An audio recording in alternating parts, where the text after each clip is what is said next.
डोकरी खां ख़बर शामिल कयूं पिया। रहीम बख्श जी रिपोर्ट मुताबिक़ डोकरी लॻे मोहन जो दड़ो भरिसां एयरपोर्ट थाणे जे हद ॻोठ शेर मोहम्मद जूणेजो में प्राइमरी उस्ताद ताज मोहम्मद जूणेजो पारां 3 क्लास जी शागिर्दियानी सैदा ज़हरा बतूल सां ज़्यादती जिनसी ॾाढाई जी कोशिश कई। वाक़े जी NC दाख़िल पुलिस जवाबदार खे गिरफ़्तार करे वरितो। वारसनि जो एहतजाज। जवाबदार उस्ताद ताज मोहम्मद जूणेजो मुंहिंजे घर अॻियां किराने जो दुकान हलाईंदो आहे। मुंहिंजी धीउ दुकान ते पापा वठण वई त जवाबदार मुंहिंजी धीउ सां ज़बरदस्ती ॾाढाई जी कोशिश कई। ॿारड़ीअ जे रड़ियुनि ते असां घरां निकिरी आयासीं त जवाबदार दुकान मां फ़रार थी वियो।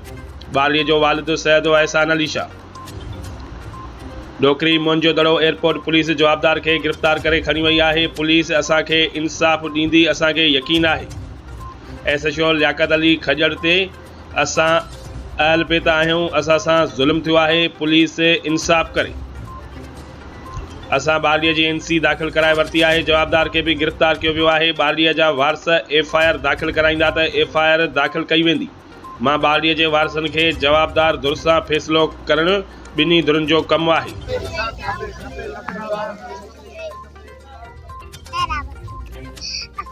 मां दुकान ते पिया पापा वठना त पोइ मूंखे पापा बि ॾिनई, मूंखे अंदर वठी वियो, मूंखे चुम्मो बि ॾिनई, भाको बि पातई। मूंखे पुटे के खाईंदा न कजा मारन कयो। वरी अॻु में मूंखे स्कूल में बि भाकुर पातई, वरी चुम्मो बि ॾिनई। वरी मूंखे पुटे त पंहिंजे पीउ मां सां ॻाल्हि न कजा, मां कोई छॾींदो मां लोड़े छॾींदो मां। जुमे ते 20 तारीख़ थियो